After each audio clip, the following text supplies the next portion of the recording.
사람들은 정말 자기가 좋아하고 사랑하는 것이면 그걸 숨기지 못합니다. 자랑하고 싶습니다. 또한 좋은 식당을 알게 되면 사람들이 또 막 말을 합니다. 제가 어디서 어떻게 묵어봤더니 먹고 시켜서 말을 하는 게 아니라 저절로 말을 하게 되죠. 좋은 영화를 보면 야, 꼭 봐라 라고 또 말합니다. 사람은 좋은 것을 알게 되거나 또 맛있는 것을 본인이 체험하고 느껴보면 전하고 싶어 한다는 거죠. 그렇다면 여러분들에게 한번 질문을 던져보겠습니다. 우리는 세상에서 가장 좋은 소식, 복음을 알고 있습니다. 그렇다면 우리는 얼마나 그 복음을 전하고 있느냐라는 겁니다. 사도행전 22장 말씀은 바울이 자신을 죽이려고 하는 유대인들을 향하여서 과거에 자신도 예수를 박해했던 사람인데 어떻게 해서 다메섹 길에서 다메섹 도상에서 예수를 만나 변화되고 하나님께서 자기를 이방인에게 복음을 전하도록 보내셨는가를 간증하는 말씀이 22장 전체적으로 이렇게 구성이 되어져 있습니다. 말씀드린 대로 사도 바울은 지금 이 상황은 22장의 상황은 매우 위험한 상황입니다. 왜냐하면 유대인들이 바울을 죽이려고 했습니다. 그러니까 죽이려고 하는 상황 속에 로마 군인들이 겨우 그를 살려냅니다. 폭도들이 그를 죽이려고 달려들었습니다. 그래서 로마 군인들이 겨우 그를 구해냈습니다. 자, 이쯤 되면 보통 사람이라면 어떡합니까? 빨리 도망가야죠. 피해야죠. 그 자리에 빨리 벗어나야죠. 그렇지 않겠습니까? 그리고 이 유대인들하고 다시는 상종하지 보지도 말아야겠다 라고 판단하여야 함에도 불구하고 바울은 로마 군인에게 부탁하기를 저 사람들에게 내가 한 번 말할 기회를 주십시오. 저 사람에게 내가 말할 기회를 한번 주십시오. 왜 그랬을까요? 자기 얘기를 하고 싶었어요. 왜 그랬을까요? 전도하기 위해서요. 왜 그랬을까요? 예수를 소개하고 싶었어요. 이 모습을 통해서 우리는 한 가지 깨닫게 되어지는데 바울에게는 뜨거운 가슴이 있었습니다. 바울에게는 뜨거운 끓는 가슴이 있었습니다. 우리 모두에게도 이런 가슴을 한번 가져보기를 원합니다. 주님, 이런 가슴 나에게도 가져지게 하여 주옵소서. 춤 뜨겁게 살아가는 마음이 우리에게도 일어나게 하여 주옵소서. 오늘 말씀을 보면 이런 뜨거운 가슴을 가진 사람은 어떤 순간 어떤 상황에서든지 전도할 기회를 만들어요. 내가 복음을 전할 수 있는, 내가 말할 수 있는 기회를 내가 만든다는 겁니다. 바울은 지금 어떤 상황입니까? 성전에 붙잡혀 폭도들에게 맞아 죽을 위기에 있었습니다. 폭도들은요, 그 당시에 있는 사람들은 내가 바울을 죽이지 않고는 먹지도 않고 마시지도 않겠다는 거예요. 그 정도 각오했습니다. 사상 결단한 사람 무리들이 많았습니다. 이쯤 되면 바울이 살아남는다는 것이 기적 아니겠습니까? 그런데 바울은 놀라운 요청을 합니다. 바울은 자신들을 죽이려고 했던 그들 앞에서 이렇게 말합니다. 1절 말씀을 보면 이렇게 말합니다. 부형들아, 내가 지금 여러분 앞에서 변명하는 말을 들으라. 변명하는 말을 들으라. 여기 변명하는 말은 무슨 말인가 하니 단순한 변명이 아니라 자신의 신앙을 설명하려고 하는 증언입니다. 당신들은 이것 때문에 나를 죽이려고 하는데 내 이 변명, 내 소명을 좀 들어봐라. 즉 바울은 자기의 생명을 보호하려고 하는 것이 아니라 복음을, 예수를 전하려고 하는 것이죠. 그러면서 시작하면서 쭉 길게 얘기하는데 이 얘기가 조금 깊어요. 그리고 히브리 말로 2절의 말씀을 보면 이렇게 말합니다. 그들이 알아듣게, 2절의 말씀을 보면 그들이 알아들을 수 있도록 히브리 말로, 그러니까 바울은 언어의 마술사처럼 언어를 잘 구사했던 것 같아요. 히브리어, 헬라어를 잘 구사했던 거예요. 히브리 말로 말함을 듣고 두루 조용한지라. 이 장면이 참 놀랐습니다. 전도할 기회를 기다리고 있다가 전도할 기회를 포착하여 저들이 알아들을 수 있는 언어를 사용했다는 겁니다. 보통 사람들이 이렇게 말합니다. 아니, 내가 기회가, 저 사람한테 내가 기회가 되면 복음을 한번 전해야겠지. 기회가 없으면 바울은요, 만들으라고 하는 거예요. 기회가 들어오시면 내가 전도하겠다라고 생각을 하는, 내가 저 친구에게 언제 기회가 되면 그렇게 얘기를 하는데, 그렇게 생각하는데, 그 지인에게 내가 예수를 소개할 때 기회가 되면, 근데 바울은 그게 아니고, 기회가 없으면 그런 상황 속에서도 만들어가지고 복음을 전하려고 하는 겁니다. 예를 들면 빌립과 에디오피아 내시 경우에 사도행전 8장에 보면 빌립이 광야길을 가다가 에디오피아 내시를 만납니다. 장관을 만나는 거죠. 재무장관. 빌립이 먼저 다가와서 말합니다. 이렇게 말해요. 당신 지금 읽고 있는 것을 깨닫게 아냐? 읽는 것을 깨닫냐? 그리고 그 자리에서 복음을 전합니다. 그 내시는 그 자리에서 복음을 깨닫고 영접하고 침례까지 받습니다. 빌립은 우연히 기회가 올 때까지 기다리지 않았고 기회를 붙잡았습니다. 당신 지금 읽는 그 성경책을, 하나님의 말씀을 깨닫냐? 이해가 되냐? 그래서 자기가 설명해 준 거였습니다. 하나님이 주신 순간을 순간순간 순발력 있게 잘 포착해 나가더라 이야기입니다. 요한복음 4장에 보면 예수님께서 우물가의 사마리아 여인에게 복음을 전합니다. 예수님은 먼저 말을 건네시기를 물을 좀 달라. 그리고 그 대화를 통해서 그 우물가에 있는 그 한 사람, 그 여인은 사마리아 여인인데 그 여인에게 복음을 전한 겁니다. 그 여인을 통해서 사마리아 성 전체가 복음화되어질 때 일조를 가합니다. 전도는 기다리는 것이 아니라 이와 같이 시작하는 겁니다. 전도는 때가 되면, 기회가 되면 이게 아니라 시작하는 거고 시도하는 겁니다. 용기 내보시고 하다 보면 근육이 생기고 감격도 생깁니다. 해보십시오. 하다 보면 우리에게 뜨거운 가슴이 생깁니다. 생성됩니다. 예수님은 많은 사람들 가운데서도 사교라고 부릅니다. 속히 내려오라. 그 한 사람을 향한 부르심이, 그 한 사람을 향하여 부르심이 그 온 가정을 변화시켰더라 이야기입니다. 전도에 대해서 그리스도인들의 세 부류로 나눌 수가 있는데, 우리가 오늘날의 한국 크리스찬들이 전도의 부류에 대해서 전혀 관심 없는 사람이 있는가 하면 기회를 기다리는 사람이 있기도 합니다. 내가 기회가 되어지면 저 사람이 먼저 언니 교회 나가, 교회는 어떤 곳이야? 라고 말을 좀 해주면 그때 내가 한번 해보지. 기회를 또 만드는 사람이 있어요. 그래서 순간순간마다 이렇게 딱 기회가 만들어요. 저도 만들어 보려고 노력을 해요. 제국관 같은 데서 그냥 무심코 말하는 일말정말 하다가 제가 교회를 나가는데요, 우리 교회 목사님이 사장님을 꼭 모시고 오라고 하네요. 그래 깔깔대고 웃어요. 그 목사님이 젊어요, 닮았어요, 나이가 있어요, 뭐 이렇게 붙더라고요. 조금 젊어요. 우리 교회 목사님이 사장님을 꼭 모시고 오라네요. 그 껄껄대고 웃고 있어요. 그 교회가 어딘데요? 교회 여기 저쪽 앞도로시나요? 저 가르쳐줘요. 그러니까 위치는 대충 알다 그래요. 그 와야지. 또 기회를 붙잡아야지. 기회를 붙잡으려고 할 것이 아니라 기회를 만들어야 합니다.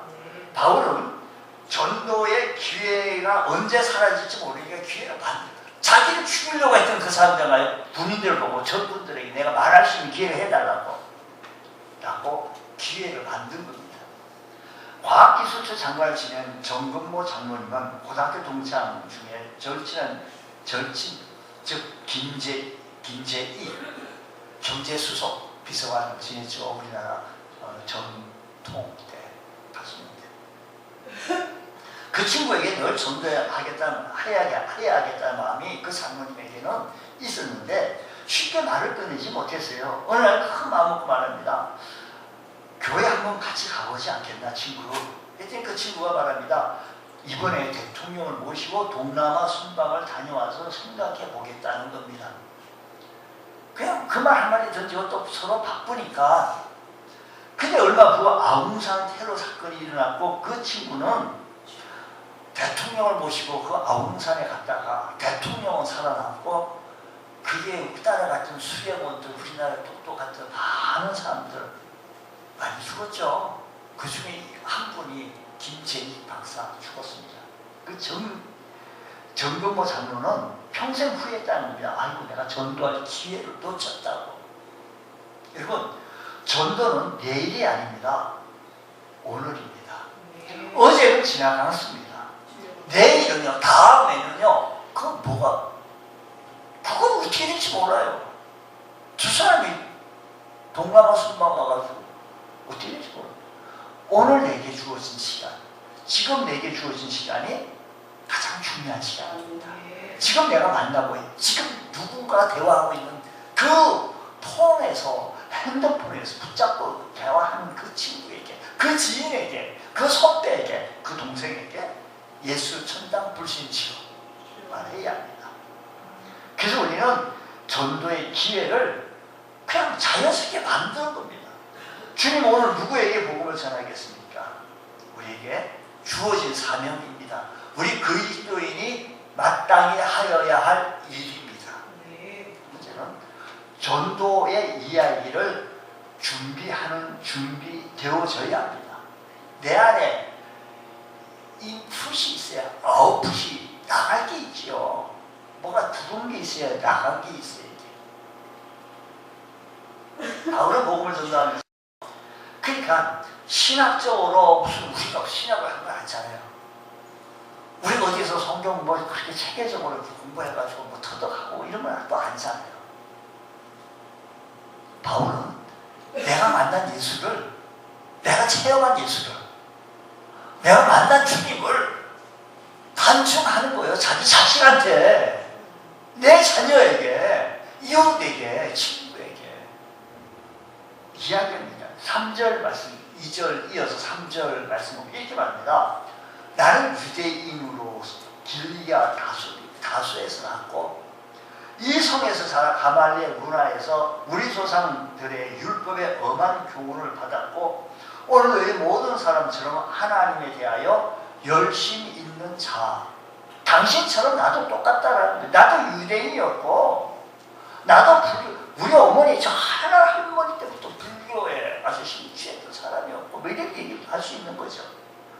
길리기아 다수에서 왔고 또 이 성에서 이 한국에서 이 지역에서 살아서 가말리엘 문화라고 하면 그 당시에서 최고의 교육 수준 기관을 얘기하는 거겠죠. 우리 조상의 율법에 엄한 교훈을 내가 받았고 그래서 이 바울 사도가 모세오경 이야기를 쫙쫙쫙 꿰뚫고 있는 모습을 바라봅니다. 오늘 너희 모든 사람처럼 내가 하나님에 대하여 지나친 열심을 가진 사람이기에 지금 사도행전 22장이지만 사도행전 쭉 앞으로 가면 7장, 8장에 가면 스데반 집사를 죽이는 일에 앞장섰던 사람. 아니 바울이 돌을 들어서 그 스데반 집사를 죽인 거죠. 그런 율법에 열심이었고 예수 믿는 사람들을 박해했던 사람입니다. 근데 인생을 바꾸는 사건이 일어납니다. 다메섹을 하는 길에서 예수를 만났습니다. 그 예수님이 이렇게 말합니다. 네가 박해하는 나사렛 예수다. 이 음성을 듣고 바울은요 완전 바뀝니다. 아주 그 만남 이후 바울의 인생은 완전히 바뀝니다. 박해자가 예수 만난 다음에 전도자가 되어진 겁니다. 내가 박해하는 나사렛 예수다. 전도에 가장 강력한 도구가 있다라고 한다면요, 사실 내가 만난 예수, 내가 체험한 예수, 내가 기도해서 응답받았던 그 예수님을 내 위해서 내 간증을 하는 겁니다. 내가 원래는 예수 안 믿던 사람이고, 내가 또 원래 교회 나가던 사람이고, 내가 예수님을 만나봤더니 너무 좋은 사람이고, 그분이 내 인생을 이렇게 바꾸게 되어지고, 내가 이렇게 그를 따르게 되어지고, 찬양했던 모습을 자연스럽게 내 말로 전하는 겁니다. 우리 신랑한테, 우리 남편한테, 자녀에게 왜 말을 못합니까? 어렵습니까? 저들은 거창한 신학이 아닙니다. 내가 만난 예수를 자연스럽게 이야기합니다. 예수 믿기 전에 나의 모습, 예수 만난 순간, 예수 믿은 후에 내가 변화된 삶, 이것이 바로 간증입니다. 무슨 획기적으로 죽을 병에서 갑자기 그냥 이런 거 말고요. 그 이상하게 이렇게 너무 이렇게 체험주의로 가면 또 하면 좀 위험해지기도 합니다. 간증은 사람의 마음을 여는 강력한 열쇠이기도 합니다.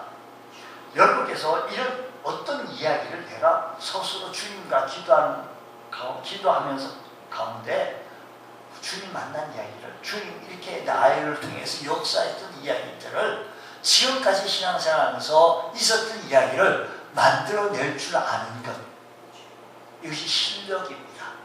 이것이 영성입니다. 내가 만난 주님을 말하는 것, 내가 만난 그 주님을 자랑하는 것, 좋은 모습들. 마가복음 5장에 보게 되어지면 거라사 귀신 들린 사람이 있습니다. 그거를 우리 주님께서는 아주 폭풍을 헤치고 파도를 헤치고 그를 만나러 간 거죠. 무덤사이에 가던 그 귀신 들린 자를 만났습니다. 그리고 귀신 들린 그 자를 고쳐주었더니 그가 이렇게 말합니다. 너무 감사합니다. 제가 예수님을 따르겠습니다. 이제부터 내가 평생 주님을 따르면서 내가 주님과 함께 살겠습니다 라고 얘기했더니 마가복음 5장 19절 말씀 보시기 이렇게 허락하지 아니하시고 그에게 이르시되 집으로 들어가 주께서 내게 어떻게 큰 일을 행하사 너를 불쌍히 여기신 것을 어떻게 해요? 내 가족에게 말해라는 거예요. 고하라. 말해라는 거예요. 말해라. 주께서 내가 어떻게 큰 일을 행하는 것, 귀신 들려가지고 무덤 사이에 가면서 사람 구시 못하고 사람답게 살지 못했던 내 모습이었는데 이제 내가 온전해지고 사람 모습으로 사는 이 모습을 누구에게? 가족한테도 배신당하고 배척당해가지고 지금 무덤 사이에 갔던 그 모습이 가족들에게 뭐라고 하는 말이요?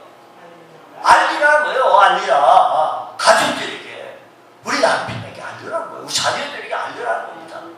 여보, 나 교회 갔다 오니까 집이나 잘 보고 있어. 이거 아니잖아요. 이놈들아, 이번에 주일날 교회 가는 거다. 같이 교회 가야 된다고 말해야 합니다. 우리가 부모가 말 안 하면 누가 말할 수가 있겠습니까? 안 듣는 것 같아도 아이들은 듣습니다. 들어요. 해야 교회 가서 하나님의 말씀 듣고 우리 하나님 사람으로 하나님의 축복으로 살아야 되지 않겠냐? 하나님의 은혜로 살아야 되지 않겠냐? 그가 나에게 귀한 것을 주고 생명까지 나에게 주셨는데 그 주님을 받아들이고 처음에는 자녀니까 엄마고 아버지고 하니까 뭐라고 그냥 그럴 수도 있겠죠. 그렇지만 우리가 해야 할 일은 그럼에도 불구하고 말해야 합니다. 하나님 앞으로 오라고. 하나님 앞에 와서 우리가 우리 자녀들에게 언제까지 얼마나 도와줄 수 있겠어요? 작년까지만 해도 내가 너희들 것들을 김장해 줬는데 내가 우리가 못 해주겠다. 힘들어. 허리가 아파. 이런 얘기 나오잖아. 언제까지 이 자녀들 뒷바라지 결혼해보고 수덕해 뒷바라지 안 해줘야 되겠어요? 아니잖아요. 이제는 하나님이 이 자녀들을 축복해 줄 수 있도록 하나님께 내어 맡기고 하나님을 의지하도록 하나님의 도움을 구하도록 하나님의 은혜를 구하도록 하나님 만나게 해야 합니다. 주님 만나게 해야 한다는 겁니다. 자연스럽게 주님 만나게 해야 합니다. 주님 만날 수 있도록 두려워들 게 아닙니다. 간절한 마음으로 그 주님 만나에 산다고 그 너희를 축복해 주셨듯이 너도 너희들을 축복한다고. 아멘.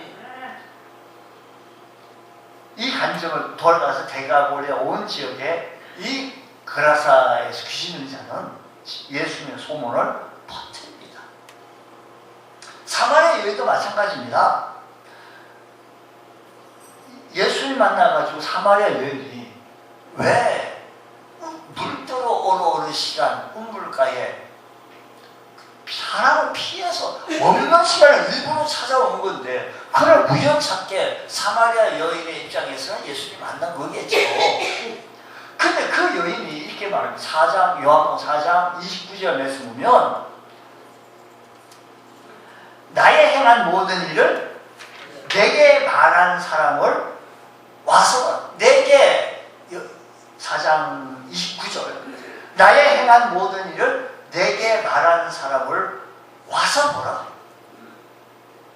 이는 그리스도가 아니냐. 물동이를 버려두고요.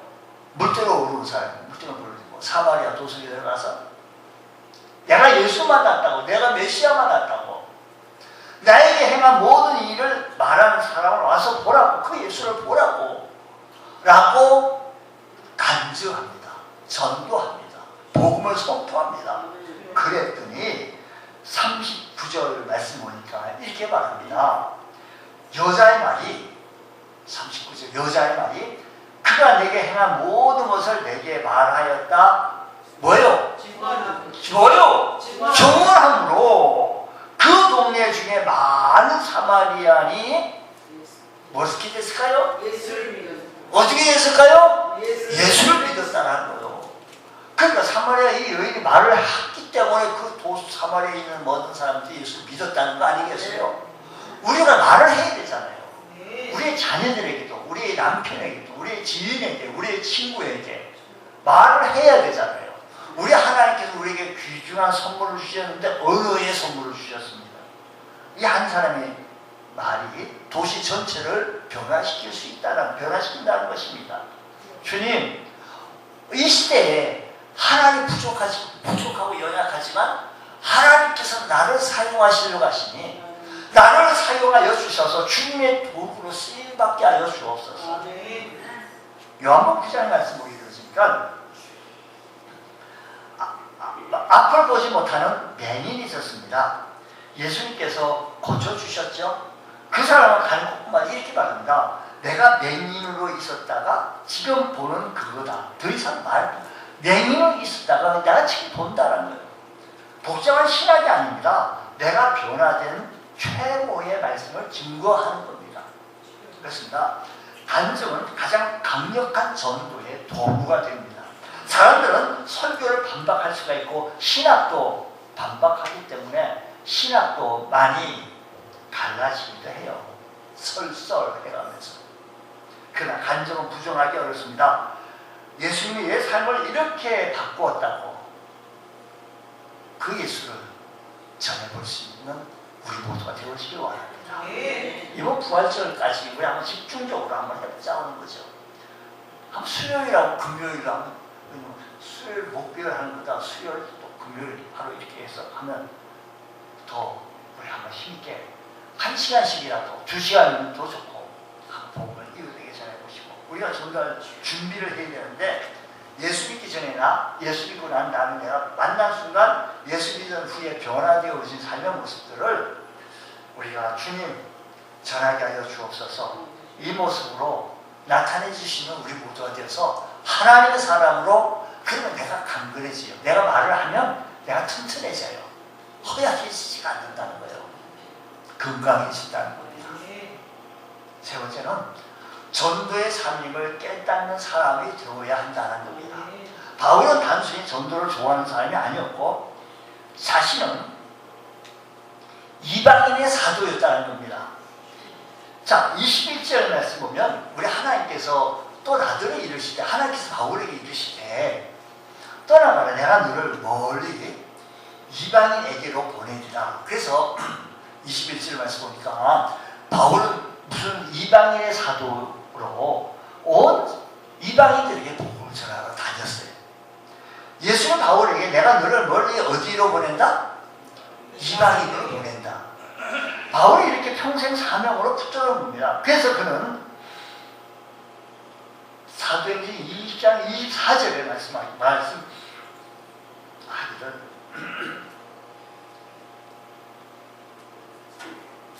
다시 읽어보겠습니다. 제가 먼저 너무 힘들어 먹자. 시작. 내가 달려갈 길과 주 예수께 받은 사명 곧 하나님의 은혜의 복음을 증언하는 일을 마치려 하니 나의 생명조차 조금 더 귀한 것으로 여기지 아니하노라. 나의 생명조차 조금 더 귀한 것으로 여기지 아니한다. 왜 그랬을까요? 복음을 전하는 사명이 있었기 때문입니다. 성경의 전도자들은 모두 사명자들이었습니다. 요나요, 처음에는 도망칩니다. 그러나 결국 니누에 가서 결국 복음을 전합니다. 그랬더니 놀랍게도 니누의 정 전체가 회개합니다. 하나님의 사명은 한 도시를 변화시키더라 이야기입니다. 어려워하는 사람은 이와 같이 사명을 깨닫는 사람입니다. 예수님께서도 베드로에게 말씀하시기를 내 양을 먹이라. 그 후 베드로는 평생 복음을 전하는 삶을 살았던 겁니다. 처음에는 조금 막 우여곡절했죠. 처음에는 부인도 하고 좀 행세하고 동방도 가고. 그가 다시 주님 만난 다음에 내 양을 먹이라. 평생 복음을 전하는 삶이 되어졌다는 겁니다. 여러분, 주께서 우리에게 주신 사명, 주께서 우리에게 주신 은혜, 세상 많은 사람들 가운데 특별히 예수 믿고 구원받고 하나님의 자녀가 되어진 것을 나만 간직하고 나만 간수하라고 주신 것이 아니라 내가 받은 구원을, 내가 받은 은혜를 전해보라는 겁니다. 이걸 우리에게 사명을 주신 거예요. 누구에게? 교회 안 나가는 저 사람에게 한번 해보라는 거예요. 자녀에게요, 이웃에게로 말해보라는 겁니다. 에레미야서에 보면 에레미야가요, 내가 다시는 안 해. 하나님 말씀 전가하려고 하니까 너무 힘들고 어렵고 고난이 너무 심한 거, 눈물의 선지자 에레미야. 그러니까 20장 9절에 말씀하기를 에레미야가요, 너무 하나님 말씀을 대언하니까 하나님 말씀을 전문하니까 너무 박해가 심한 거예요. 그러니까 내가 다시는 여호와를 선포하지 아니하며 그의 이름으로 말하지 내가 않는다. 안 해. 하면 나의 마음이 어떻게 되어진 거 아니? 불붙는 것 같아서 골수에 사무치며 답답해서 견딜 수 없다라는 겁니다. 복음을 전하지 않으면 견딜 수 없는 마음이 우리에게도 일어나기를 원한다는 거예요. 사명 있는 사람은 삶의 방향이 분명합니다. 그러나 사명 없는 사람은 삶이 흔들립니다. 많은 사람들은 무엇을 위해 살아야 할지 잘 모르고 흔들립니다. 그러나 그리스도인들은 너희는 가서 모든 민족으로 제자를 삼으라고 하셨던 이 말씀을 부여잡고 선택이 아니라 우리 모두는 사명으로 깨달아서 주님 이 사명 잘 수행할 수 있는 저들 되게 하여 주옵소서. 우리는 이미 복음을 받은 사람입니다. 여러분 보십시오. 숨겨진 맛집을 발견한 사람은 가만히 있지 못합니다. 여기저기 알립니다. 그렇다면 우리는 단순한 정보를 가진 사람이 아닙니다. 영원한 생명의 복음을 받은 사람입니다. 주의 삶의 복음, 구원의 복음, 영생의 복음, 이 복음을 알면서도 전하지 않는다면 그게 오히려 더 이상한 일이 아니겠습니까? 이게 사실이라는. 우리 예수 믿는 사람에게는 부활절이 있습니다. 부활하신 주님이, 다시 사신 주님이 사실이라고 한다면 왜 그것을 감춰둬야 되겠습니까? 어느 마을에 큰 화재가 났습니다. 한 집에 불이 붙었는데 그 집안에 아직 가족들이 고리 잠을 모르고요, 잠을 자고 있습니다. 이웃 사람이 그걸 보고 문을 두드리는데 보통 두드리는 게 아니에요. 문을 부술 정도예요. 불이 났습니다. 빨리 나오세요. 그 집 사람들 깨어나서 목숨을 구해냈습니다. 그때 누군가가 물었습니다. 왜 그렇게 감을 지르고 소리를 지릅니까? 불이 났는데 조용히 말할 수가 있겠어요? 여보세요, 불 났어요, 빨리 나오세요. 이럴 수가 있겠냐라는 겁니다. 여러분, 지금은 세상은 영적 불구덩이 속에 있습니다. 지옥이 실제라면, 구원이 실제라고 한다면 우리는 복음을 전하지 않을 수가 없습니다. 우리 한번 마음을 열고 가슴을 열고 기도로 무장하고, 내가 기도로 무장 안 되면요, 악한 사탄 많이 하죠. 아이고 알았어요, 내가 죽어요. 그러니까요, 먼저 내가 기도로 무장하고, 먼저 내가 기도로 완전히 사수하고 담대하게 복음을 전할 때 역사가 일어납니다. 사도 바울은 그런 죽을 위기 속에서도 복음을 전하려고 했습니다. 저 유대인이 죽으려고 했는데 로마 부인이 아니었다면 죽었어요. 겨우 살았어요. 그런데도 그들에게 내가 저들이 한 줄 알게 해달라고, 그래서 내가 만난 예수님을 전한 겁니다. 내가 이방인의 사도에게 보내겠다는 이 말을 듣고 그들에게 전합니다. 내 생명조차 귀한 것으로 여기지 않았으니 바울은 복음을 전한 이 예수 만난 이 사명으로 깨달았어요. 우리는 이미 구원받은 복음을 들은 사람입니다. 죄의 사함의 복음을 받은 사람입니다. 영원한 생명을 받은 사람입니다. 그렇다면 우리는 이 복음을 전해야 되지 않느냐라는 겁니다. 교회가 해야 할 일이, 교회가 멋지게 보이는 때가 언제냐면요, 교회가 전도하는 교회예요. 교회가 기도하는 교회. 교회가요, 이런 교회는 멋져 보여요.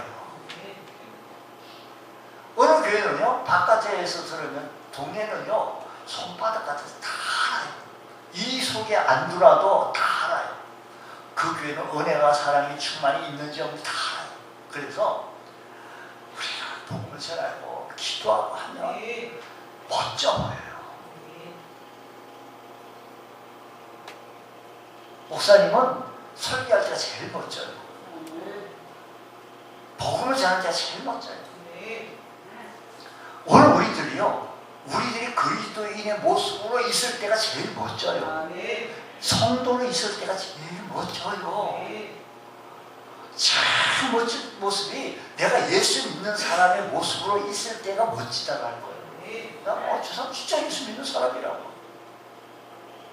오늘 시간에 우리 마음의 문을 활짝 열고 복음을 전하기 위해서 우리가 각오, 결단을 하면서, 주님, 이 마지막 시대에 나를 사용하여 주셔서 하나님께 쓰임받을 수 있는 하나님의 사람, 용사 되게 하여 주옵소서. 각오와 결단할 수 있는 믿음의 용사들 되어지시기를 주님의 이름으로 축원합니다. 하나님 아버지, 감사합니다. 주님 앞에 섰습니다. 이 마지막에 우리에게 분부한 이 모든 것을 우리 한번 지켜나가기 원합니다. 수행해 나가기 원합니다. 복음을 들고 기회가 있는데 듣지 못하고 이 세상을 떠난다고 한다면 아버지야, 이 가슴 아픈 일이 어디 있겠습니까? 주님, 이 복음을 세상 만방에 알려지게 하여 주옵시고 세상이 변할 때 여지는 귀한 은혜가 일어나게 하여 주시옵소서. 주 안에서 강건해지는 귀한 은혜가 일어날 수 있도록 주여 크신 은혜를 베풀어 주옵소서. 자비로우신 주님, 이 마지막 시대에 내가 변화되어지기 원합니다. 주님, 버거리 같은 입술을 열게 하여 주셔서 내가 만난 주님을 저들에게 말할 수 있는 용기도 허락하여 주옵소서. 거룩하신 예수님 이름으로 기도드리옵나이다. 아멘.